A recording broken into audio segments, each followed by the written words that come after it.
Hello, કેમ છો મારા વાલા વાલા 11મા ધોરણના ભૂલકાઓ? ચેપ્ટર નંબર 11 ચાલી રહ્યું છે ને આપણું. ચેપ્ટર 11 નહીં ભાઈ, 9 નંબર, રાઈટ? ચેપ્ટર નંબર 9 ચાલી રહ્યું છે, ઘન પદાર્થના યાંત્રિક ગુણધર્મો, રાઈટ ને? તો 9મા ચેપ્ટરમાં થોડોક પોર્શન આપણે કમ્પ્લીટ કર્યો. આના બેઝિક સૂત્રો આગળ બહુ જ જરૂરમાં છે, એટલે થોડાક યાદ કરી દઈએ. બરાબર? સ્થિતિસ્થાપકતા છે.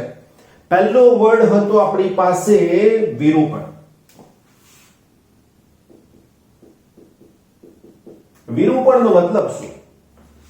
તો મારી પાસે આવો રબર બેન્ડ છે, હું એને આમ ખેંચીશ તો એની લંબાઈ વધે છે, વિરૂપણ થયું કહેવાય. સ્કિન છે, આમ ખેંચું છું, કંઈક આકારમાં ફેરફાર થાય છે, વિરૂપણ થયું કહેવાય.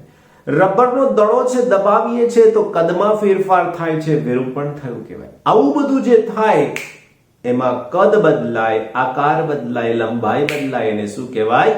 વિરૂપણ બળ, વિરૂપણ કહેવાય. અને આના માટે જે બળ લગાડ્યું એને વિરૂપક બળ એવું કહેવાય.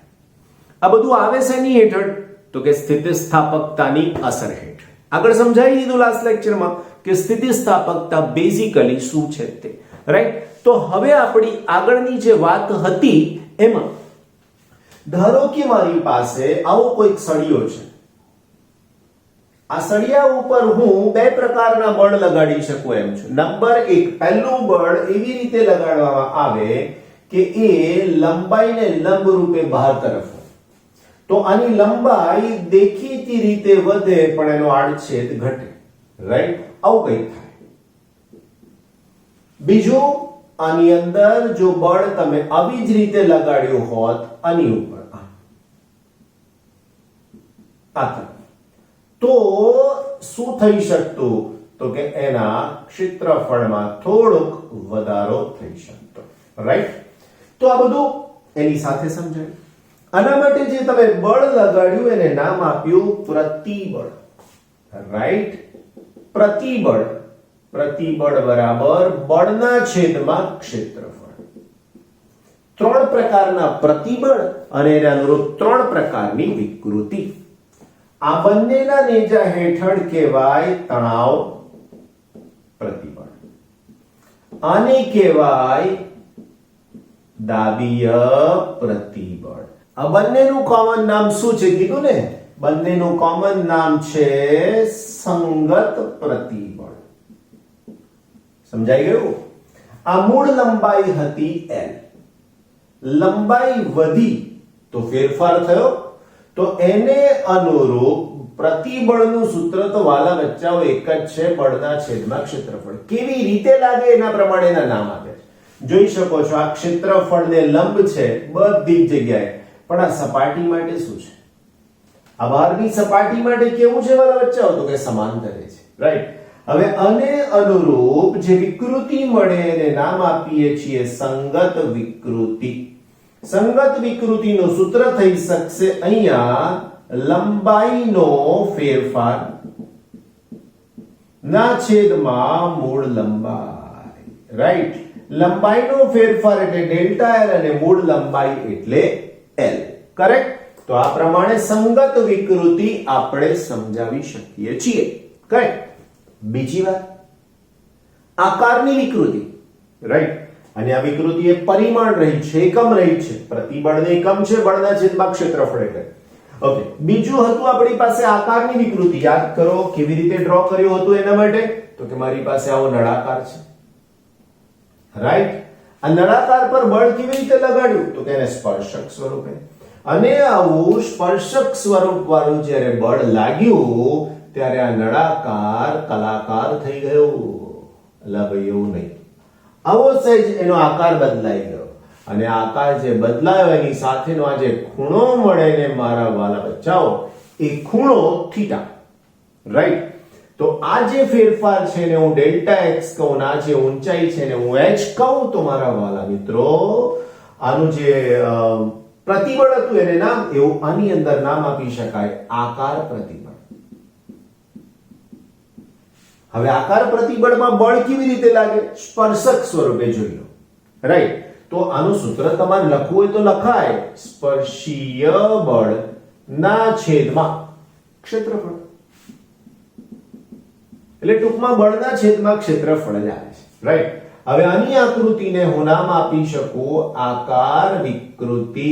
આકૃતિને વિકૃતિ, આની વિકૃતિ, આકૃતિ નહીં ભાઈ, આની વિકૃતિને નામ આપી શકાય આકાર વિકૃતિ, રાઈટ?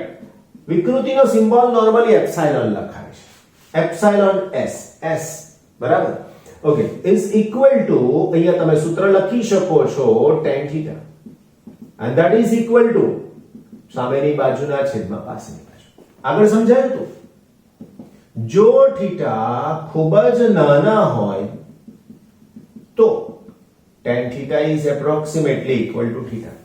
મેં તમને એક કામ આપ્યું હતું, કર્યું હતું તમે? મને ખબર જ છે કે તમે કર્યું જ હશે.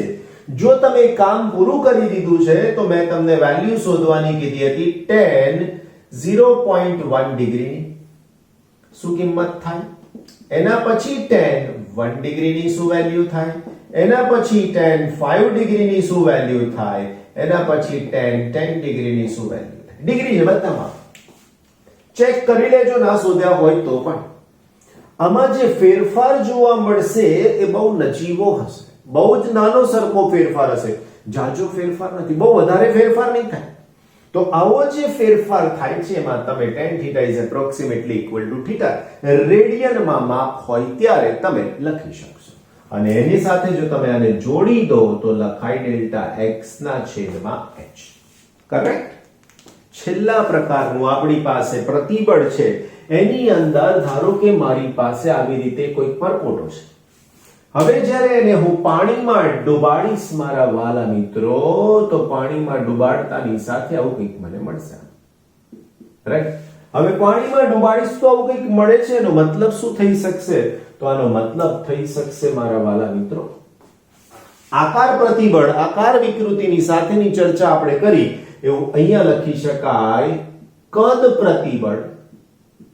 અને એ પણ સૂત્ર એક જ આવશે વાલા મિત્રો, બળના છેદમાં ક્ષેત્રફળ. અગેન બળના છેદમાં શું આવશે? ક્ષેત્રફળ, રાઈટ? દબાણ પણ કહેવાય ને. બહુ સરસ. હવે એના જેવું જ અહીંયા આવશે કદ વિકૃતિ. કદ વિકૃતિ એટલે આપણે એપ્સાઇલોન v લખીશું. સંગત વિકૃતિનો જો તમારે સિમ્બોલ લખવો હોય તો એપ્સાઇલોન l પણ લખાય. l એટલે લંબાઈ, s એટલે આકાર, અને અહીંયા v કદની સાથે ડેલ્ટા v ના છેદમાં v. ડેલ્ટા v એટલે કદનો ફેરફાર અને v એટલે મૂળ કદ. જોઈ લો, સરસ મજાનું રિવિઝન થઈ ગયું, એકદમ પરફેક્ટ. આ ફોર્મ્યુલા બેઝડ કામ તમારું થયું. હવે આવી ફોર્મ્યુલા તમારે તમારી જાતે પેલી ટૂંકી નોંધવાળી બુક બનાવો છો, મુકતા રહો, એની અંદર કામ જોરદાર થઈ જશે. કોઈ મુશ્કેલી નહીં, કોઈ તકલીફ નહીં, કેવળ કામ. રાઈટ? થઈ ગયું ને? સરસ મજાના. આગળ વધવાનું છે આજની નવી થિયરી લઈને. કરેક્ટ? વાલા ભૂલકાઓ, નેક્સ્ટ ટોપિક આપણો હુકનો નિયમ. રોબર્ટ હુક વૈજ્ઞાનિકનું નામ. એમણે એવું જણાવ્યું કે નાના વિરૂપણ માટે, વિરૂપણ શબ્દ આવ્યો આગળ સમજાવી દીધો, કદમાં ફેરફાર, આકારમાં ફેરફાર કે લંબાઈમાં ફેરફાર નાનો હોવો જોઈએ, રાઈટ? પદાર્થના પ્રમાણમાં હોવો જોઈએ. કયો પદાર્થ છે એના પર આધાર રાખે. તો આવા નાના વિરૂપણ માટે પ્રતિબળ એ વિકૃતિના સમપ્રમાણમાં હોય છે, જેને હુકનો નિયમ કહેવામાં આવે છે. આવું તમે છઠ્ઠા ચેપ્ટરમાં પણ યાદ કરાવ્યું હતું, તે વખત કીધું હતું કે આગળ આવશે, સરસ સમજાવીશ. અહીંયા આવી ગયું. તો હુકનો નિયમ શું છે વાલા બચ્ચાઓ? તો હુકનો નિયમ મેં તમને કીધું એ પ્રમાણે નાના વિરૂપણ માટે પ્રતિબળ એ વિકૃતિના સમપ્રમાણમાં હોય છે. એનો મતલબ આવું લખી શકાય કે પ્રતિબળ ચલે છે વિકૃતિ. જો હું નિશાનીના સંદર્ભમાં લખું તો પ્રતિબળનો સિમ્બોલ સિગ્મા થાય ને વિકૃતિનો સિમ્બોલ એપ્સાઇલોન થાય. ચલે છે ની નિશાની દૂર કરું તો sigma is equal to k into epsilon આવું પણ લખાય, જ્યાં k બરાબર અચળાંક છે. અને આ અચળાંકને કેટલીક વખતે નામ આપવામાં આવે છે સ્થિતિસ્થાપકતા અચળાંક. આગળ તમે 3 પ્રકારના પ્રતિબળ જોયા, સંગત, આકાર અને કદ પ્રતિબળ. 3 પ્રકારની વિકૃતિ જોઈ, રાઈટ? સંગત વિકૃતિ, આકાર વિકૃતિ, કદ વિકૃતિ. એવા જ 3 પ્રકારના તમને સ્થિતિસ્થાપક અચળાંક પણ મળશે. હુકનો નિયમ ઓલમોસ્ટ બધા પદાર્થને લાગુ પાડી શકાય, પણ પ્રમાણમાં લખ્યું છે. નાના વિરૂપણ, નાનું એટલે બહુ જ નાનું, અતિશય સૂક્ષ્મ હોય તો પણ ચાલે, પણ કન્ડિશન પદાર્થ પાછો પોતાની મૂળ સ્થિતિ મેળવે તો જ આ વસ્તુ સાચી થાય, બાકી નહીં. કરેક્ટ? તો મારા વાલા ભૂલકાઓ, આ થયો હુકનો નિયમ. હવે આ નિયમ તમને પૂછે 2 માર્ક્સમાં, તો તમે મને કહેશો શું તકલીફ પડે? કઈ જ નહીં. વાંચો, મોઢે લખી નાખો એટલે તમારું કામ પૂરું થઈ જાય. રાઈટ? બહુ સરસ રીતે તમે ફિઝિક્સને સમજી રહ્યા છો એવું લાગી રહ્યું છે, કારણ તમારા મગજમાં જેટલા પણ ડાઉટ્સ છે ધીમે ધીમે ધીમે ધીમે એનું ક્લિયરન્સ મળે છે તમારા પ્રશ્નો વગર. એક એક નાની નાની બાબતનું ધ્યાન રાખવામાં આવે છે કે તમે કઈ રીતના સમજો છો. મારો અનુભવ અને તમારી જિજ્ઞાસા વૃત્તિનો અહીંયા બહુ જ સુમેળ થાય છે, અને એના પરિણામ સ્વરૂપ તમને જે ફળ મળી રહ્યું છે કે you are strong in physics due to only this reason. Right? તો બચ્ચા પાર્ટી, હુકનો નિયમ આપણે સમજી લીધો, 2 માર્ક્સ માટેની મેટર હતી, થઈ જાય. રાઈટ? હવે કંઈક આગળ નવી થિયરી પાછા સમજીએ, હે ને? નેક્સ્ટ પોઈન્ટ પાછો આપણી પાસે થિયરીમાં આગળ, હે ને? તૈયાર છો ને શીખવા માટે? ચાલો તો પાછા આપણા ફિઝિક્સમાં. પ્રતિબળ વિકૃતિ વક્ર. ઘણી બધી વખત તમને આનો અનુભવ થયો છે. હમણાં એક્ઝામ્પલ નથી આપતો, જેમ જેમ જરૂર પડશે તેમ તેમ એક્ઝામ્પલ આપતો જઈશ. રાઈટ? કેવા શું માંગીએ છીએ? એક તન્ય ધાતુ છે આપણી પાસે, ખેંચી શકાય એવી. સળિયો પણ હોય, તાર પણ હોય, ડિપેન્ડ. આવી ધાતુના આડછેદ પર હું બળ લગાડું છું, વજન બળ, અને દ્રઢ આધાર સાથે જોડી દીધો છે. વજન બળ નીચે લગાડતા જઈએ અને આની લંબાઈમાં જે ફેરફાર થાય તે નોંધવાનો, અને બીજું લગાડેલું વજન કાઢવાનું અને ફરીથી જે પાછું મૂળ સ્થિતિ મળે તે નોંધવાનું. હવે વજન લગાડ્યું આડછેદ પર એટલે પ્રતિબળ થઈ ગયું. ઓકે, લંબાઈ વધી એની મૂળ લંબાઈ સાથે, ફરીથી લંબાઈ વધી એની મૂળ લંબાઈ સાથે એટલે વિકૃતિ થઈ ગયું. રાઈટ? તો આ બંનેને સાથે નોંધવાનું છે અને એનો અભ્યાસ અહીંયા કરવાનો છે, જેને નામ આપ્યું છે પ્રતિબળ વિકૃતિ વક્ર. 3 થી 4 માર્ક્સના લેવલનો પ્રશ્ન તમને મળી શકે છે, અથવા તો ડિપેન્ડન્ટ વસ્તુમાં કંઈક 4-5 શબ્દો તમને સમજાવવાના કહી શકે છે. કરેક્ટ? ઘણા બધા બાળકોને હું આજે સમજાવું છું એની અંદર એવું કહેવામાં આવે છે કે સર ટેક્સ્ટબુક ની અંદર જે ભાષા છે ને ભારે છે, તમે બોલો છો એ સરળ છે. બાળકો મારા વાલા, એ જ તો તમારા ફિઝિક્સના ટીચરની કમાલ છે કે તમને એ ભારે શબ્દો સહેલા બનાવીને આપે છે. હવે મારા લેક્ચરને જુઓ, તમે એને સમજો શબ્દોને, અને એનું એ જ ફરીથી પાછું ટેક્સ્ટબુકમાંથી વાંચો, રેફરન્સ બુકમાંથી વાંચો, ફરીથી પાછું લેક્ચર જુઓ અને મોઢે લખવાની કોશિશ કરો, તો કંઈક તમારું કામ બને. તો કંઈક તમારું કામ બને. પણ તમે શું કરવા જાઓ છો? લેક્ચર જોયું, ના જોયું, સીધું રેફરન્સ બુક કે ટેક્સ્ટ બુકમાંથી કોપી કરી નાખી, થિયરી લખી નાખી, હાશ, આજનું કામ પૂરું. તમારે પોતાને છેતરવાના નથી. ફરીથી, તમારે પોતાને છેતરવાના નથી, કારણ બચ્ચાઓ તમે નાના હતા ત્યારે જે મહેનત કરતા હતા તો એની અંદર ટેક્સ્ટ બુક, રેફરન્સ બુકનું સ્થાન નહોતું. જવાબ મોઢે લખાતો હતો, એના સિવાય જવાબ મોઢે લખાતો હતો. આજે મારે કહેવાની જરૂર નથી કે સ્ટેજ માટે તમારે પુષ્કળ કામ કરવું પડશે. તો મારી એક નાની સરખી વિનંતી છે, લેક્ચર જુઓ, સમજો, રેફરન્સ બુક, ટેક્સ્ટ બુકમાંથી રિવાઇઝ કરો. જો કમ્પ્લીટ થઈ ગયું છે તો મોઢે લખવાની કોશિશ કરો. 2 કામ થયા, હોમવર્કનું હોમવર્ક, તૈયારીની તૈયારી. સાહેબ ફિઝિક્સ તમને એકદમ આમ ગુજરાતી કરતા પણ સરળ લાગશે. ગુજરાતી કરતા પણ સરળ લાગશે. સમજાય છે ને મારી વાતને? ઓકે, તો હવે આ સિસ્ટમને ફોલો કરો એવી મારી તહે દિલથી ઈચ્છા છે. રાઈટ? કરશો? રાઈટ? તો ક્યારેય તકલીફ નહીં આવે. જોઈએ કે મને કમેન્ટ બોક્સમાં કેવા માણસો શું કહે છે કે સર આ કામ સહેલું છે, હવે મને આવડવા માંડ્યું છે ફિઝિક્સ, કેવું કહેશે, that I want to see. Right? પણ કન્ડિશન, ફરીથી પણ કન્ડિશન, મહેનત કરવાની છે તો તમારો ફિઝિક્સનો જે લેમ્પ છે ને બરાબર ઝડપી જશે. તો બચ્ચાઓ આપણી પાસે આવી રીતે આલેખ ડ્રો કરવાનો છે. હું y અક્ષ પર લઉં છું પ્રતિબળ અને x અક્ષ પર લઈ રહ્યો છું વિકૃતિ. હવે જે હું અહીંયા લઈ રહ્યો છું એમાં બધું જ અહીંયા સમજાવીશ, બોર્ડ પર લખી નહીં શકું. એટલા માટે જ કહી રહ્યો છું કે અહીંયા જુઓ, સમજો, ટેક્સ્ટ બુકમાંથી રીડ કરો, રેફરન્સ બુકમાંથી રીડ કરો, મોડે લખો. જો કેવી મજા આવે છે. તો જવાબની શરૂઆત કરીએ. કોઈ એક તન્ય ધાતુ સળિયાને ધાતુના સળિયાને લેવામાં આવે છે. દ્રઢ આધારથી લટકાવી અને આડછેદ અને લંબ રૂપે વજન બળ લટકાવી તેની લંબાઈના ફેરફારને વિકૃતિના સ્વરૂપમાં નોંધવામાં આવે છે અને આ ફેરફારને પ્રતિબળ સાથે લઈ અને આલેખ દોરવામાં આવે છે. જો તમે અમુક હદ સુધી એની ઉપર વજન લટકાવશો તો તેમાં એની લંબાઈમાં સહેજ વધારો થશે. લગાડેલું વજન બળ કાઢી નાખશો તો પદાર્થ પાછો પોતાની મૂળ સ્થિતિ પ્રાપ્ત કરશે.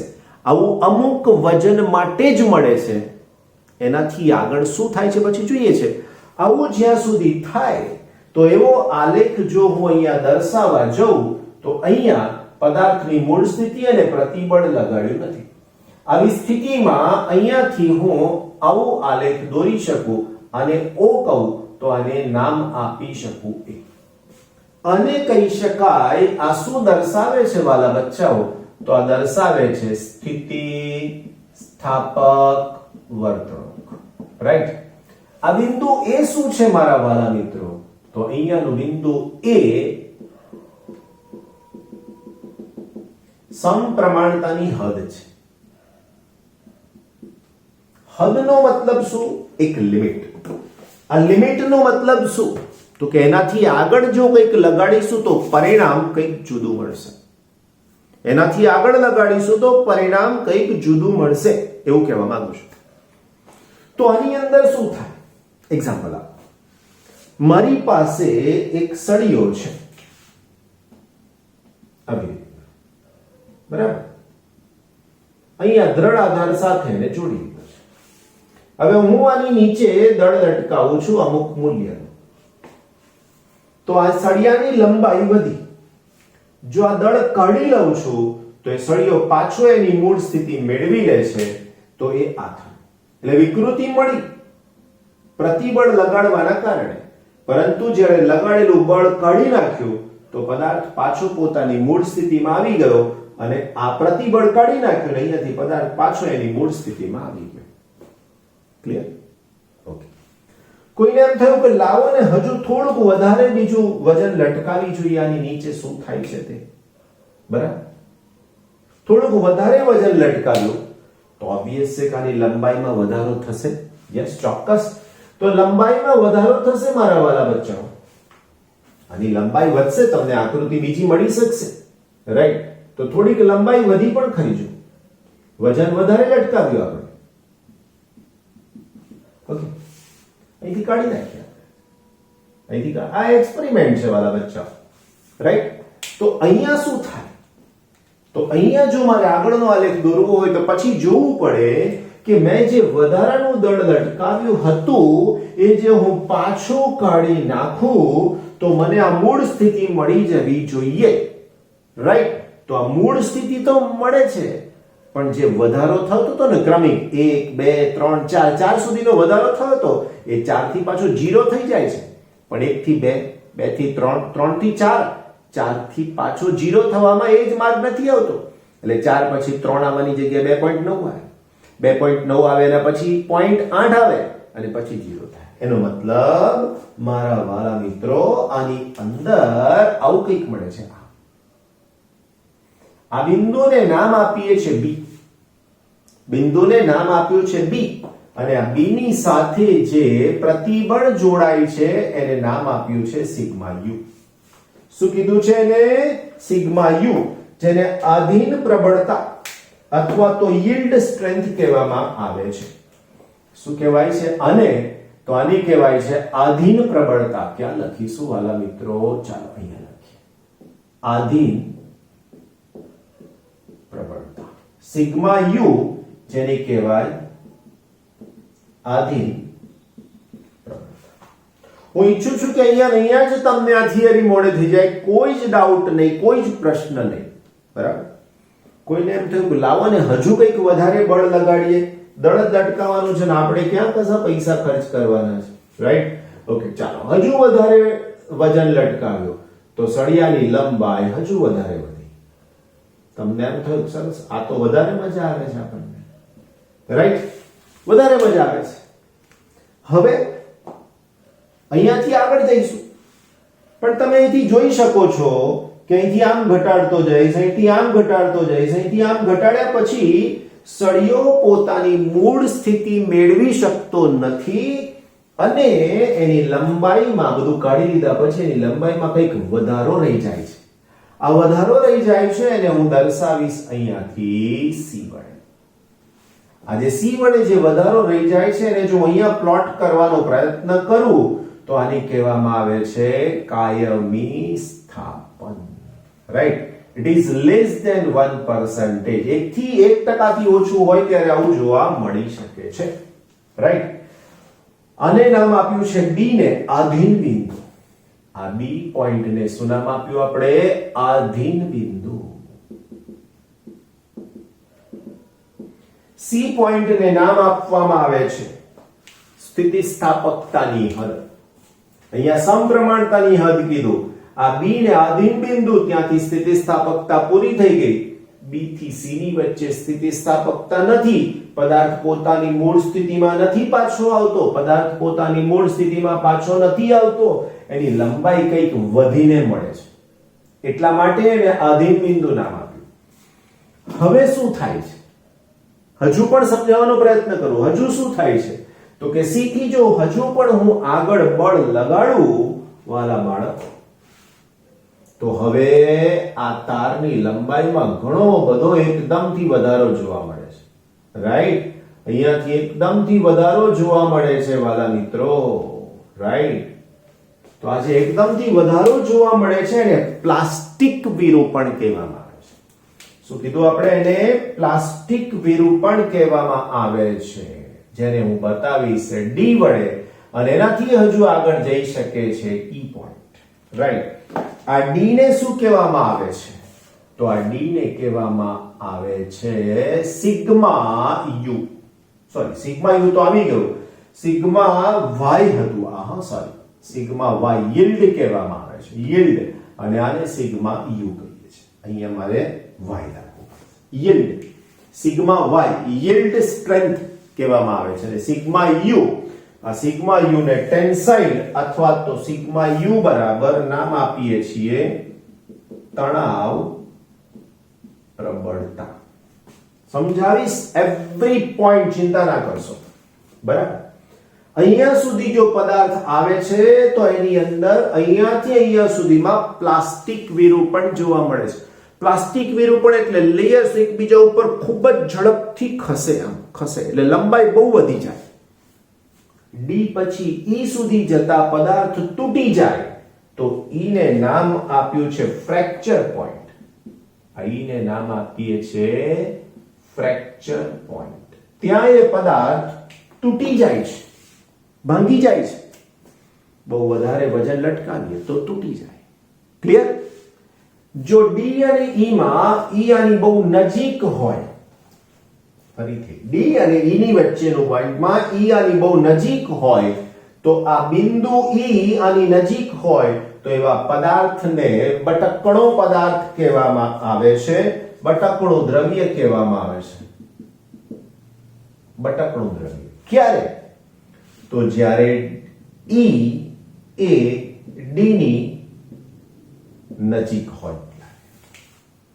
હવે આખી વસ્તુ થિયરી અહીંયા કમ્પ્લીટ થઈ ગઈ.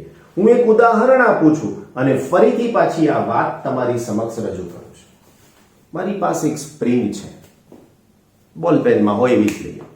એની નીચે 1 ગ્રામ 2 ગ્રામ 3 ગ્રામ 5 ગ્રામ વજન લટકાવો તો લંબાઈ સહેજ વધે, આમ ખબર ના પડે.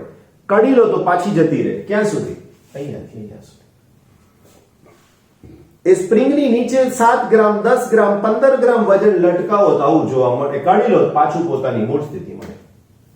કોઈએ 20 ગ્રામ 25 ગ્રામ વજન લટકાવી દીધું તો આવી સ્થિતિ મળે. પાછી ના મળે, લંબાઈ સહેજ વધી જાય.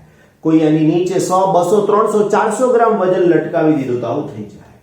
અને છેલ્લે 1 કિલો વજન લટકાવી દો તો શું થાય? તો કે સ્પ્રિંગનો તાર થઈ જાય, તાર તૂટી જાય. કેટલું સરળ એક્ઝામ્પલ, રાઈટ? પણ લખાય નહીં. લખવાના શબ્દો તો ટેક્સ્ટબુકને જ ઓરિએન્ટેડ હોવા જોઈએ, બીજું કંઈ જ ના ચાલે, રાઈટ? હવે આની સાથે જોડવાનું, પણ આને વિઝ્યુઅલાઇઝ કરવાનું, એટલે હું કાઢી નાખું છું. વિઝ્યુઅલાઇઝેશનનો મતલબ તો ખબર પડી જાય, પોતાની વાતે યાદ કરવાની.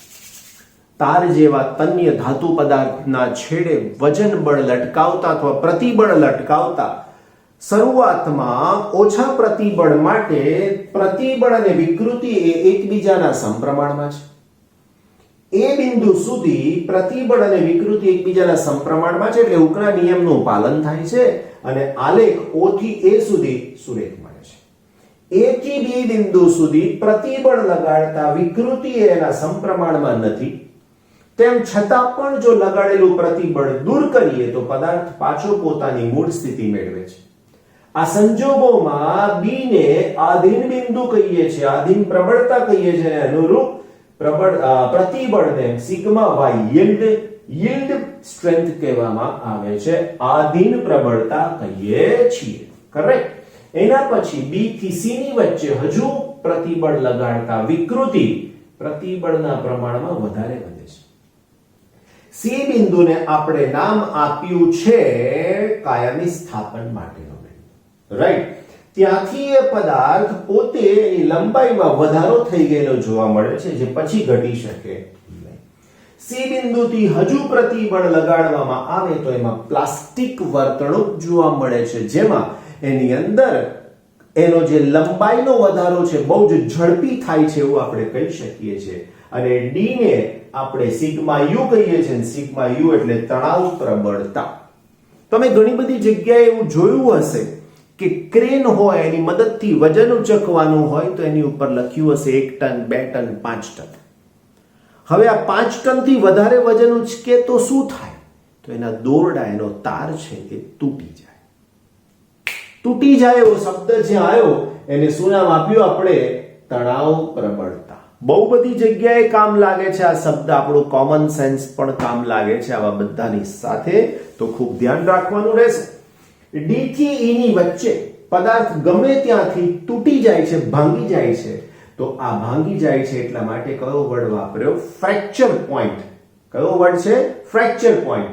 જો E એ D ની બિલકુલ નજીક હોય તો એને બટકણું દ્રવ્ય છે એમ કહી શકાય. ક્લિયર? કેટલો સરસ મજાનો થિયરીનો પાર્ટ હતો, હે?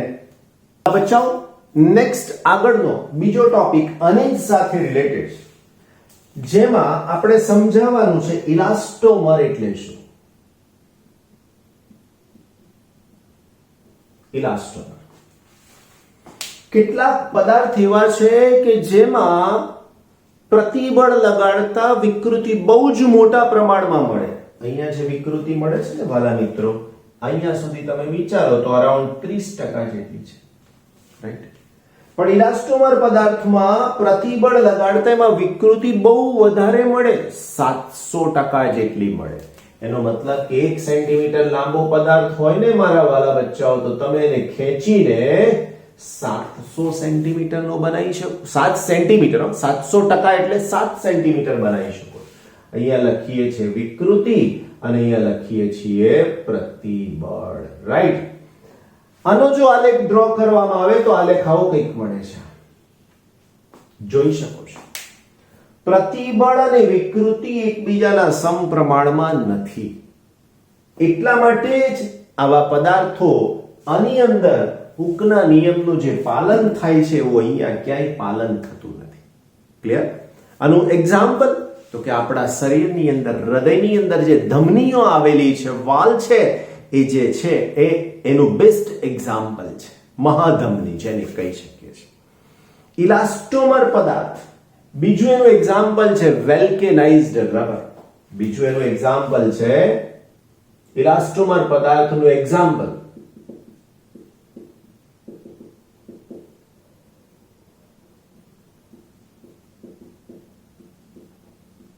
વેલ્કેનાઇઝ્ડ રબર. Vulcanized rubber, right? 700% વિકૃતિ. આપણી પાસે પેલું સાદું રબર બેન્ડ છે, એમાં કેટલી થાય માપી જુઓ. 1 સેન્ટીમીટરનું હોય તો કેટલું લાંબુ થાય, 2 સેન્ટીમીટરનું હોય તો કેટલું થાય, 3 સેન્ટીમીટરનું હોય તો કેટલું થાય. જેટલું ખેંચાય એટલું ખેંચવાનું, પછી બીજી બાજુ જે અસર થાય એ નોંધવાની પાછી, તૂટતા પહેલા અને તૂટ્યા પછી. તો આવા વેલ્કેનાઇઝ્ડ રબરનો ઉપયોગ ક્યાં થાય? તો કે શોક એબ્ઝોર્બરની અંદર. શોક એબ્ઝોર્બર તમે જોયું હશે કે ન્યૂ બ્રાન્ડ કાર, બસ, ગમે ત્યાં તમે બેઠા હોય તો તમને આમ એન્જિનનું વાઇબ્રેશન માલુમ નહીં પડે. પણ એ સરસ મજાની જૂની ગાડીમાં બેઠા હોય કાં તો જૂની બસ એસટી આપણી સ્ટેટ ટ્રાન્સપોર્ટની બેઠા હોય તો કેવું મસ્ત ધ્રુજારી અનુભવાય. તમને એમ થાય કંઈક થઈ ગયું લાગે છે, કંઈ ખબર નથી પડતી શું થઈ ગયું હોય. એન્જિનનું વાઇબ્રેશન આપણને મળે છે. ન્યૂ બ્રાન્ડમાં આવું નથી મળતું, રાઈટ? આવું બધું કેમ? તો કે વાઇબ્રેશન અટકાવવા માટે વચ્ચે રબર મૂકી દેવામાં આવે છે. રબર એબ્ઝોર્બ કરી લે છે, શોક એબ્ઝોર્બર કહેવાય. ધ્રુજારીને એબ્ઝોર્બ કરી લે એવું કહી શકાય. આની સાથેનો બીજો એક આલેખ છે જે આપણી ટેક્સ્ટબુકમાં નથી, પણ તમારી જાણકારી માટે, કારણ કે ધોરણ 12 માં પણ આવો જ કંઈક એક આલેખ આવશે, પણ એ હશે વિદ્યુત અને ચુંબકત્વની સાથે. તો અહીંયા આ વધારાનો આલેખ ડ્રો કરી રહ્યો છું. તમારે ડ્રો નથી કરવાનો, મગજમાં રાખવાનો છે, રાઈટ? તો અહીંયા લખું છું પ્રતિબળ અને એની સાથે વિકૃતિ. હવે આ આલેખમાં એવું છે વાલા બચ્ચાઓ કે તમે પ્રતિબળ લગાડો તો એ પદાર્થનો જે આકાર બદલાઈ શકશે આવી રીતના, લંબાઈ બદલાઈ શકશે આવી રીતના, કદ બદલાઈ શકશે આવી રીતના. પણ જ્યારે તમે એને છોડી દેશો અહીંથી પ્રતિબળને, ત્યારે પદાર્થ આવી રીતે પોતાની મૂળ સ્થિતિ મેળવશે. તમે જોયું? મૂળ માર્ગે પાછો નથી આવતો. આની જેમ મૂળ માર્ગે પાછો આવે છે, અહીંયા મૂળ માર્ગે પાછો આવતો નથી. એનો મતલબ કે એને તમે ખેંચ્યો ત્યારે એની અંદર ઉર્જા વાપરી, છોડી દીધો તો બધી ઉર્જા પાછી મળી નહીં. ફરીથી ખેંચ્યો ત્યારે ઉર્જા વાપરીને પાછો કર્યો ત્યારે ઉર્જા પાછી ના મળી. આ જે ફેરફાર થયો એ ઉર્જાનો વ્યય થઈ ગયો અંદર અંદર અણુઓની ગોઠવણીમાં, એ આ છે. તો આ ક્ષેત્રફળ શું આપે છે વાલા બચ્ચાઓ? આ ક્ષેત્રફળ છે એ આપે છે વ્યય પામતી ઉર્જા. કેટલીક વાર આવા પ્રશ્નો પણ પૂછાઈ ગયા છે કે ઇલાસ્ટોમર પદાર્થ માટે પ્રતિબળ વિરુદ્ધ વિકૃતિનો આવો જે આલેખ મળે છે એને શું કહેવાય? તો એને હિસ્ટેરેસિસ કહેવાય. શું નામ આપ્યું છે આને? આને નામ આપ્યું છે હિસ્ટેરેસિસ, રાઈટ? હિસ્ટેરેસિસ. જોડણીની ભૂલો આપણે ક્ષમ્ય ગણીએ છીએ, ફિઝિક્સમાં એના માર્ક્સ કપાતા નથી. સપેલો આવશે આના જેવો. હિસ્ટેરેસિસ એવું કહેવામાં આવે છે. ક્લિયર? તો આ હિસ્ટેરેસિસ છે શું? તો કે એક બંધ ભાગ છે. આની ઉર્જા છે તમે ખેંચ્યું એટલે વાપરી, છોડી દીધું તો બધી પાછી આવવી જોઈએ, એ નથી આવતી. એ આ છે, આનું ક્ષેત્રફળ. ક્લિયર? આ વધારાનું છે જે આપણે સૂત્રોવાળી નોંધ લખીએ છીએ એની અંદર આને તમારે લખી લેવાનું રહેશે. મેં તમને કીધું છે કે જો તમારા ફિઝિક્સને મજબૂત બનાવવું છે તો સૂત્રોની નોંધ તમારી પાસે બનવી જોઈએ જ. 1 પેજ નોટબુક બનવી જોઈએ ફિઝિક્સની. JEE નીટના આગલા દિવસે વાંચશો શું તમે? કહેશો મને આ નોંધવાળી બુક વાંચશો એટલે તમારું કામ રેડી થઈ જશે. સમજાય છે વાત? બસ તો પછી આ જ સિસ્ટમને તમારે મસ્ત રીતે ચલાયા કરવાની છે. ફિઝિક્સ તમારું મજબૂત તો તમારું રિઝલ્ટ પણ મજબૂત. કેમ? તો કે ફિઝિક્સ એ તમારો ડર છે. હવે ડરને જો તમે વશમાં કરી લીધો તો ડર કે આગે જીત હે, રાઈટ ને? થેન્ક યુ સો મચ મારા વાલા બચ્ચાઓ. અહીંયા સુધી તમે મને જોયું, ફિઝિક્સને સાંભળ્યું, સમજ્યા એ બદલ thank you so much. Take care.